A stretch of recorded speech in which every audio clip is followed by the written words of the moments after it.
ಜಮ್ಮು ಮತ್ತು ಕಾಶ್ಮೀರದ ಪಹಲ್ಗಾಮ್ ದಾಳಿ ವಿಚಾರ ರಾಜಕೀಯ ಸ್ವರೂಪವನ್ನ ಪಡ್ಕೊಳ್ತಾ ಇದೆ. ಕಾಂಗ್ರೆಸ್ ಹಾಗೆ ಬಿಜೆಪಿ ನಡುವೆ ರಾಜಕೀಯ ಕೆಸರೆರ ಚಾಟವು ಕೂಡ ಶುರುವಾಗಿದೆ. ರಾಜಕೀಯ ಸ್ವರೂಪವನ್ನ ಪಡೆದ ಪಹಲ್ಗಾಮ್ ದಾಳಿಯ ವಿಚಾರ ಮುಖ್ಯವಾಗಿ ಕಾಂಗ್ರೆಸ್ ಹಾಗೆ ಬಿಜೆಪಿ ಈ ಪಕ್ಷಗಳ ನಡುವೆ ರಾಜಕೀಯ ಕೆಸರೆರ ಚಾಟ ಕೂಡ ನಡೀತಾ ಇದೆ.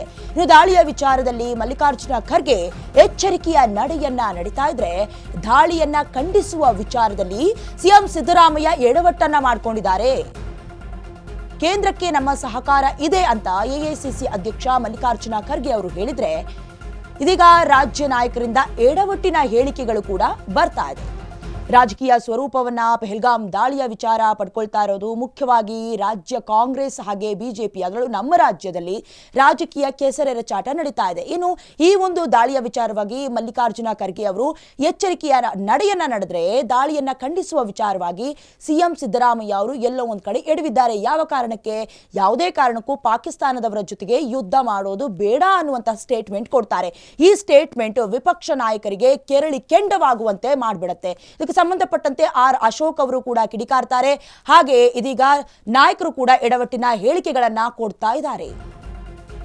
ಪಾಕ್ ಮೇಲೆ ಯುದ್ಧ ಅನಿವಾರ್ಯ ಅಲ್ಲ ಅಂತ ಸಿಎಂ ಸಿದ್ದರಾಮಯ್ಯ ಅವರು ಸ್ಟೇಟ್ಮೆಂಟ್ ಮಾಡಿರ್ತಾರೆ. ಧರ್ಮ ಕೇಳಿ ಹೊಡೆಯೋಕೆ ಆಗತ್ತಾ ಅಂತ ಆರ್.ಬಿ. ತಿಮ್ಮಾಪುರ್ ಅವರು ಎಡವಟ್ಟಿನ ಹೇಳಿಕೆ ಕೊಡ್ತಾರೆ.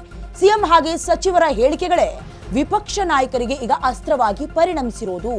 ಸಿದ್ದರಾಮಯ್ಯ ಅವರ ಮನಸ್ಥಿತಿ ಮುಸ್ಲಿಂ ಪರವಾಗಿದೆ ಅಂತ ಕಿಡಿಕಾರ್ತಾ ಇರೋದು.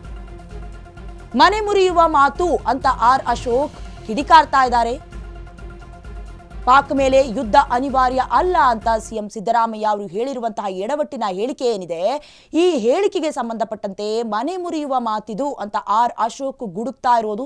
ಹಾಗೆ ಪಾಕ್ ಮೇಲಿನ ಯುದ್ಧ ಅನಿವಾರ್ಯ ಅಲ್ಲ ಅನ್ನುವಂತಹ ವಿಚಾರ ಏನಿದೆ, ಇದು ವಿಪಕ್ಷ ನಾಯಕರಿಗೆ ಟೀಕೆ ಟಿಪ್ಪಣಿಗಳಿಗೆ ಅಸ್ತ್ರವಾಗಿ ಪರಿಣಮಿಸಿರೋದು. ಇನ್ನು ಒಟ್ಟಾರೆಯ ಚಿತ್ರಣ ಏನಿದೆ, ಈ ಒಂದು ಪಹಲ್ಗಾಮ್ ದಾಳಿಯ ವಿಚಾರ ಇದು ರಾಜಕೀಯ ಸ್ವರೂಪವನ್ನ ಪಡ್ಕೊಳ್ತಾ ಇದೆ. ಮುಖ್ಯವಾಗಿ ಕಾಂಗ್ರೆಸ್ ಹಾಗೆ ಬಿಜೆಪಿ ನಡುವೆ ಕೆಸರೆರ ಚಾಟಕ್ಕೂ ಕೂಡ ಇದೊಂದು ಸಬ್ಜೆಕ್ಟ್ ಆಗಿ ಉಳ್ಕೊಂಡಿರೋದು.